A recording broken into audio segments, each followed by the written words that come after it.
identified, and the victim remained a John Doe, eventually buried without a name in the Fort Pierce Public Cemetery. In 2019, Detective Paul Taylor of the Cold Case Unit reopened the investigation with renewed focus and new technology. Funding was secured through the Florida Sheriff's Association's Cold Case Advisory Commission for DNA testing. An initial analysis by DNA Labs International yielded only a partial DNA profile. In 2020, a court-authorized exhumation of the victim's remains allowed for additional biological samples to be collected. Unfortunately, DNA samples remained insufficient for forensic genetic genealogy until March 2024, when the Florida Department of Law Enforcement approved grant funding for advanced testing by Othram, a lab specializing in DNA identification from degraded remains. On January 8, 2025, a genealogy report identified potential first cousins of the victim. Its subsequent contact with several family members, including a half-brother in Ohio, led to the submission of confirmatory DNA sample, and testing confirmed the victim's identity as Blaine Lewis Brown, Jr. It should be noted that Brown was reported missing to the Marion County Sheriff's Office on October 7, 1986, the same day his body was found in Fort Pierce. According to his family, he was last seen on September 26, 1986, telling relatives he was driving to Miami in connection with a horse-related business. He leased a 1986 gray Ford pickup truck, which was later found abandoned in a Miami parking lot. Brown was the owner of Double B Farms, Inc., a horse ranch in Ocala, and Brown's Fine Furniture in the same city.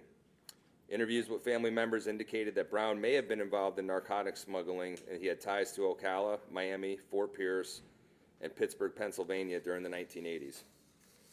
I do want to commend and take a moment to commend Detective Paul Taylor and our retired state attorney, Mr. Bruce Colton, for their tireless dedication and commitment to this case. The relentless pursuit of truth and years of meticulous investigative work have brought us closer to justice for Blaine Brown Jr. and his family, and we are going to continue to work on this case until those that are responsible are held accountable for this homicide. I want to urge anybody that they can contact our cold case detective unit at 772-359-4407 or by email at taylorp@stluciesheriff.com. And tips can also be submitted anonymously through Treasure Coast Crime Stoppers at www.tcwatch.org. And we're going to open it up for some questions, and I know there's going to be a lot of technical questions, and I'm going to turn that over to Detective Taylor. He is well-versed in this case. We've spent quite a bit of time talking about it and reading about, the case is 40 years old, and up until recently, a lot's been done on this case through DNA, and we're very happy to identify the victim in this case, bring a little bit of closure for the family.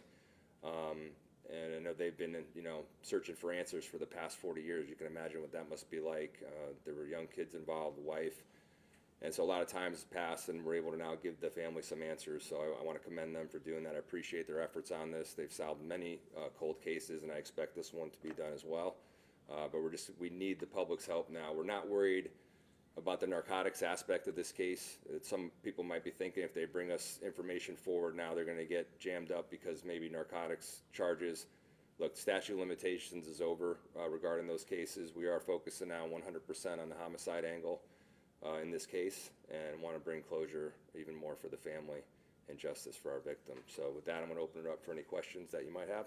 What does it mean to you guys to bring some type of closure to this man's family? Well, I could tell you, I could speak for myself and representing the agency. It means everything, because that's what we're here to do, is serve people each and every single day. And one of our core values is treating people how we want to be treated. And I know if I was a family member, that's what I'd want to see, some answers. A lot of times, though, we can't give families the answers that they're looking for. And a lot of times they'll then point blame at, say, the St. Lucie County Sheriff's Office or an individual. But we work extremely hard. We try to do the right thing. As you can see, there's a commitment to excellence here with the track record that these gentlemen have working these cases. But it means the world to me that we're one step closer. But we have provided at least a little bit of closure for the family. And we want to get that next step, though, moving forward. Yes, sir. When did you definitively determine this gentleman's identity, and once that occurred, can you talk about what you learned, perhaps in a little bit more detail about his life around the time of his disappearance, where he was living, the possible links to the narcotics trade? Want to talk? Sure. Yeah. I will. Hi, Sarah. Hi, everybody. So just to start out with the question that you asked, can you kind of ask that again, just so I can Yes. clarify what you're talking about? In the news release, it indicated, I guess, the familial match or possible match with the cousins. When did you finally learn this Brown is the guy, 100%? And then after that, talk about a little bit more, if you could, about his life during the 80s, what you learned about him. Okay. Once I got genetic genealogy done on this case and I learned of the first cousins, I actually started doing some digging and I found the possible half-brother. Once I made contact with him, I interviewed him over the phone. He gave me a lot of information. Once that happened, speaking with the FDLE genealogist and Othram, they actually instructed me to get up with him and see if he would submit his DNA, which I did send a test kit to him. He did the DNA test kit, sent it back to me. I sent it off to Othram, and it took a couple of weeks. A couple of weeks came back. It was positive. It was a positive match. So it was the step-brother of the Half-brother. deceased. Or, I'm sorry, half-brother of the Yes. deceased was the, so that was maybe February, March? March, beginning of March.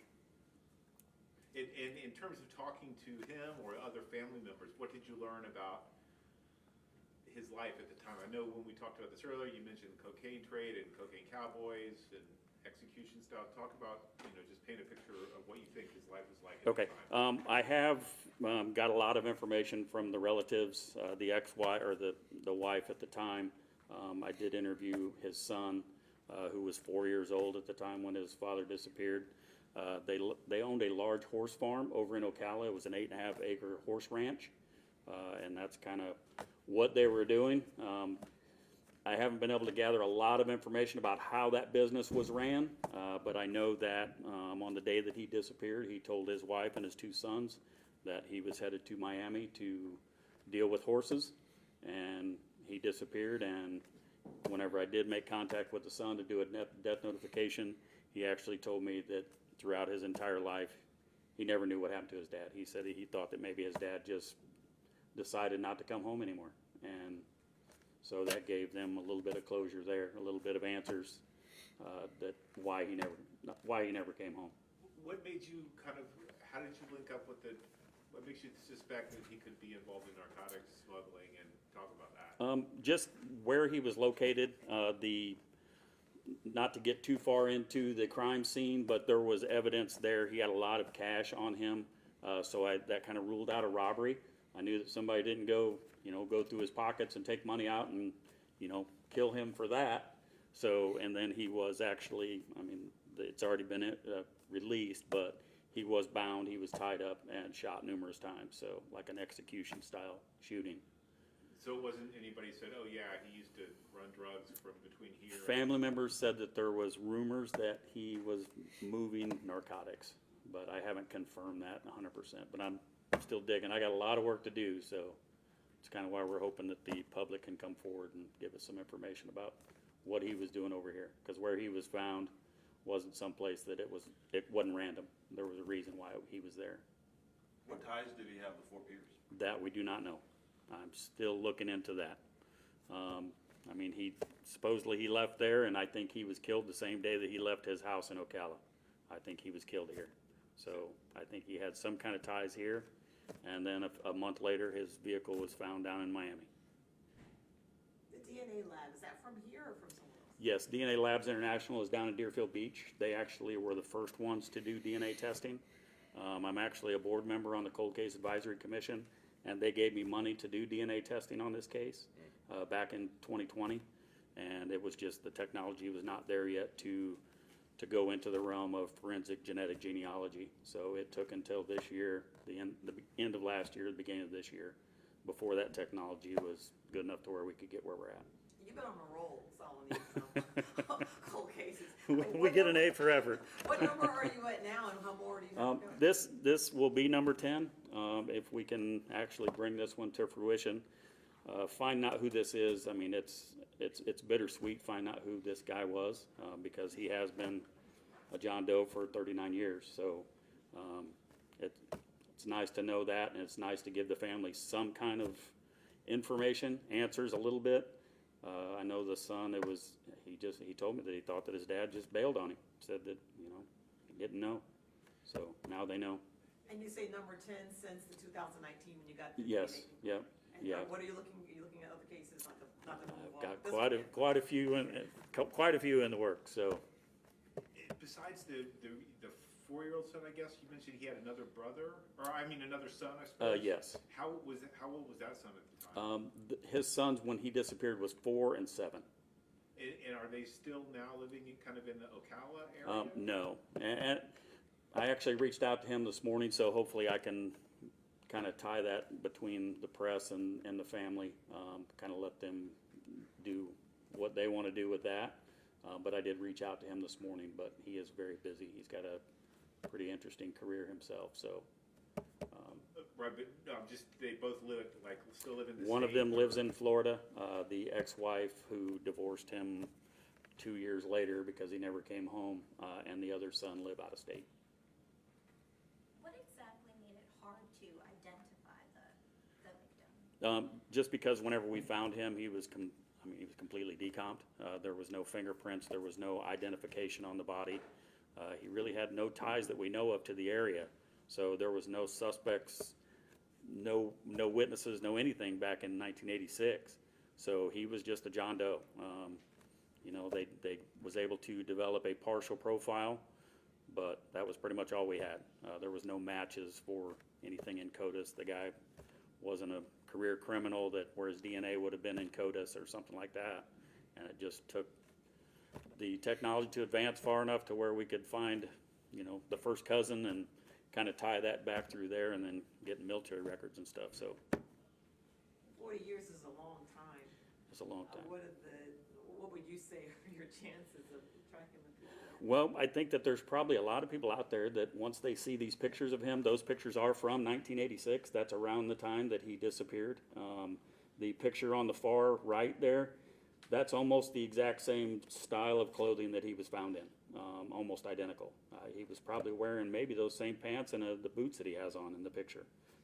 Same wristwatch, all of that is there. So somebody knew him.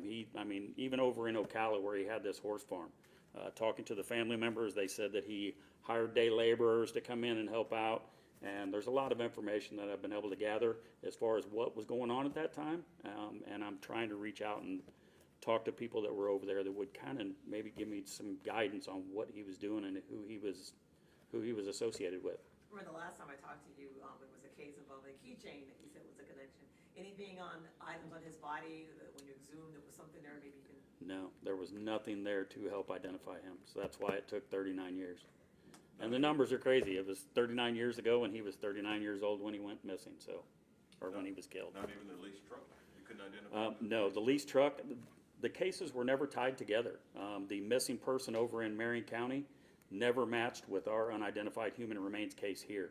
There was bolos over there, there was bolos here, there was bolos for the truck in Miami.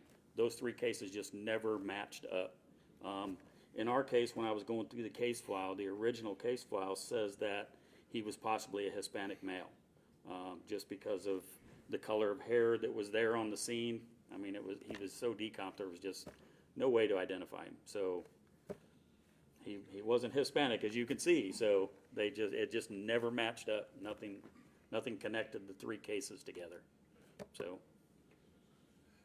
Was this the scene on Rawls Road? Or yes, where he's- that is the 2 on the bottom there, Rawls Road. That's from the original investigation. The pictures were pretty poor back in 1986. So What is that on the picture there, the round? that's evidence. When did you guys exhume? I exhumed him in 2020, trying to get some type of DNA. So I did a court order, and that was actually the first time I ever got to dig somebody up, but that was interesting. Yeah. Okay, thank you. Alrighty, folks. Well, thank you all for being here today. And again, anybody that has information, contact St. Lucie County Sheriff's Office Cold Case Unit or Treasure Coast Crime Stoppers. But thank you for getting the attention on this case. Now that the victim has been identified, we're hoping to generate some more leads and get this case resolved. So thank you all. Appreciate it.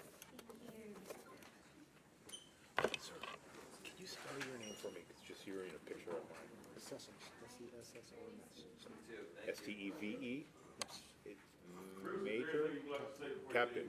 I knew that. I was just testing you. Okay. Thank you. Well, good seeing you, brother. Sir, so.